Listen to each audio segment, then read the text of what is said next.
Right around the time he died, my father said to me, Jackie, you can't outrun your fate, but you sure as hell gotta try. I didn't really know what he meant back then. See, there was something inside me.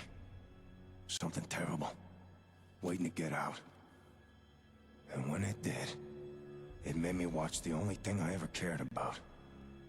Get her brains blown out right in front of me. Then it gave me the power to make things right. The kind of stuff you only see in your worst nightmares. The killing only made it stronger, harder to control. Eventually, I found a way to bury it.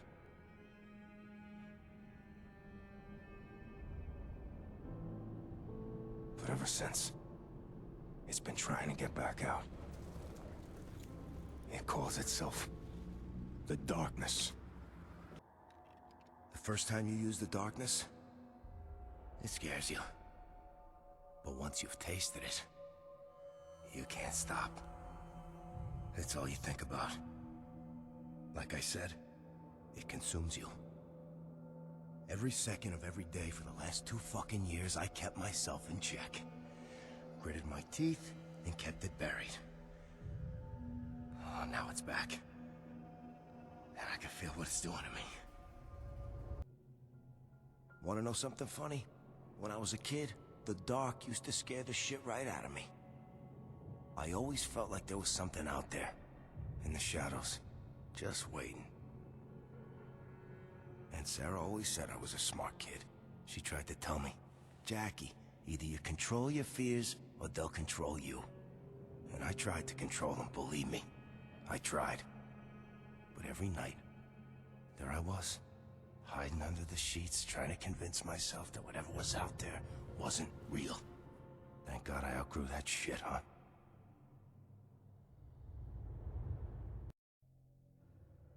Once the darkness gets a hold of you, you start to lose control.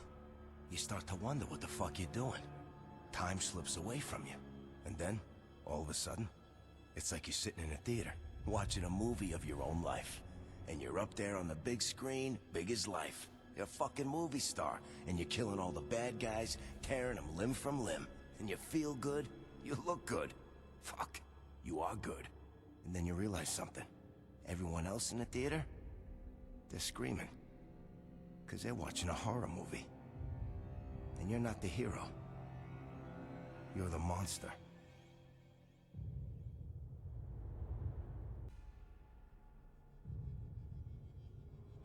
I remember this one time, when it was summer, hot as balls. Jenny and me were on the stoop, with a couple of cones there, trying to cool off. And here comes this fucking kid. You know the type. Asshole all the way. He shoves me over and takes a seat between the two of us. Jenny takes one look at him, dumped her cone right in his lap.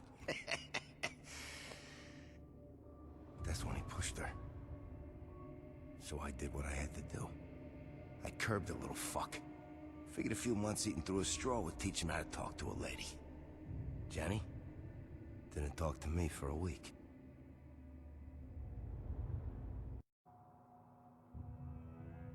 There was this priest that used to come around the orphanage, Father Alonso. Yeah, I know what you're thinking, that it ain't that kind of story. Anyway, must have been about 1,000 years old or something, real fire and brimstone type of guy.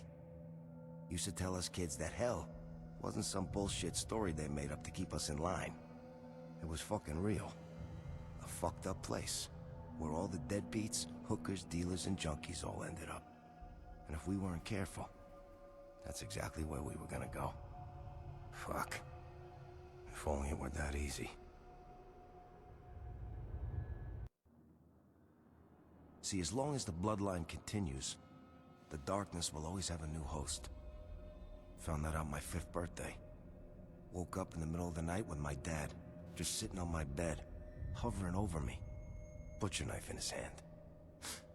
Still not really sure if the crazy fuck was thinking of putting me out of my misery, or making sure no one else would take his place.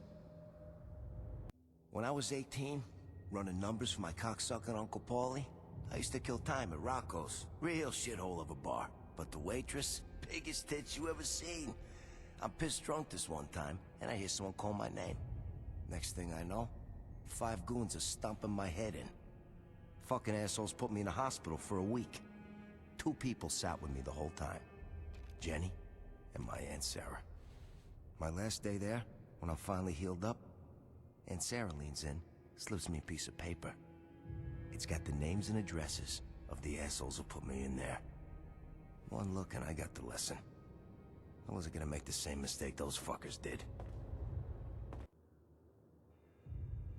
First time you kill a man, you come to a crossroads. You learn something about yourself. You don't learn what you're capable of or how bad a person you are or any of that bullshit.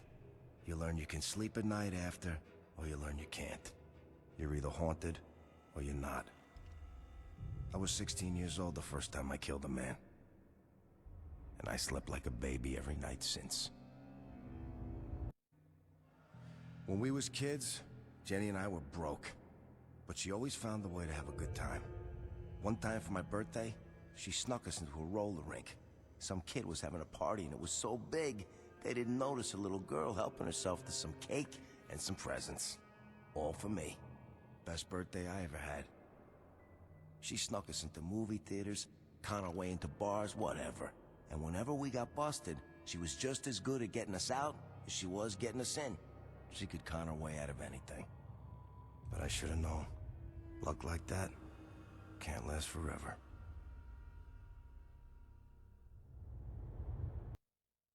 First time I ever got busted, they stuck me in a place like this. Not the cops. Those bleeding hearts let me off with a warning. But those pricks at the orphanage, different story. They sent me straight to the box. 24 hours, locked away, in the fucking basement. You ain't ever seen darkness that black. Something like that's too much for a kid. Might have even broke me, if it hadn't been for her. About once an hour, Jenny would find a way to sneak down there and whisper through the door, "Don't worry, Jackie, I'm right here." But that was a long time ago. Jenny's not waiting outside the door. And I ain't afraid of the dark. The Brotherhood thinks they can trap me in here. But they have no idea who they're fucking with. I am the fucking dark. And I bring the darkness with me.